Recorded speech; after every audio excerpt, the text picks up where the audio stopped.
నెల్లూరు జిల్లా కలెక్టర్ ఆనంద్పై మాజీ మంత్రి కాకాని గోవర్ధన్ రెడ్డి ఫైర్ అయ్యారు. కలెక్టర్ తీసుకుంటున్న నిర్ణయాలు వివాదాస్పదం అవుతున్నాయన్నారు. రెడ్ క్రాస్ వ్యవహారంలో అధికార పార్టీ నేతల ఆదేశాలను కలెక్టర్ పాటిస్తున్నారని, రెడ్ క్రాస్ ప్రాథమిక సభ్యత్వం నుంచి వైసీపీ సానుభూతి పరులను తొలగించే అధికారం కలెక్టర్కు ఎక్కడిదే అంటూ ప్రశ్నించారు. కలెక్టర్ హోదాలో కూర్చునే అర్హత ఆనంద్కు ఉందో లేదో ఆయనే ఆత్మ పరిశీలన చేసుకోవాలంటూ సూచించారు. బాగు చేద్దామనేటువంటి ఆలోచన మీకు ఉండి ఉంటే ఏదైనా రాజకీయ నాయకుడు ఒక మాట చెప్పొచ్చు. ఎందుకంటే దీంట్లో రాజకీయం దాగుందనేటువంటిది తెలిసినటువంటి విషయం.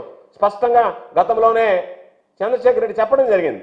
నారాయణ నాకు ఫోన్ చేసి దానికి సంబంధించినటువంటిది మేము ఏదో పెట్టాలనుకుంటున్నాం, మీ ఫెసిలిటీస్ మేము వాడుకుంటాం. పేదవాడికి ఇచ్చేటువంటి ఫెసిలిటీస్ వాళ్లే ఇబ్బంది పడుతుంటే, వాళ్ళకే అక్కడ పాపం ఆ సమయం చాలక అనేక రకాలైనటువంటి అవస్థలు పడుతుంటే మా అందరి దగ్గరికి వచ్చి అయ్యా మీరు ఏదన్నా రికమెండ్ చేయించి మాకు ట్రీట్మెంట్ ఇప్పించండి అని చెప్పి పేదవాడు తిరుగుతుంటే, పేదవాడిని పక్కన పెట్టి నువ్వు వ్యాపారం పెంచుకునేదానికి లేదా నీ వ్యాపారంలో ఉన్నటువంటి నీ మెడికల్ కాలేజీని పెంచుకోవడానికి నీకు సంబంధించినటువంటి దాంట్లో చేరినటువంటి వాళ్ళని నువ్వు ఆరోగ్యశ్రీ కింద చేసుకుని డబ్బులు కొట్టేయడానికి వాళ్ళందరికీ తీసుకొచ్చి ఇక్కడ ట్రీట్మెంట్ ఇప్పిస్తాను అని అంటే, ట్రీట్మెంట్ ఏమో పాపం ఎవరు నీకు డబ్బులు ఇస్తే వాడికి ట్రీట్మెంట్ ఇవ్వాలన్నా, పేదవాడు ఎవడైతే డబ్బులు పెట్టుకోలేనటువంటి వాడికి ట్రీట్మెంట్ ఇవ్వాలన్నా, దానికి సంబంధించి మీరు అడిగారా లేదా?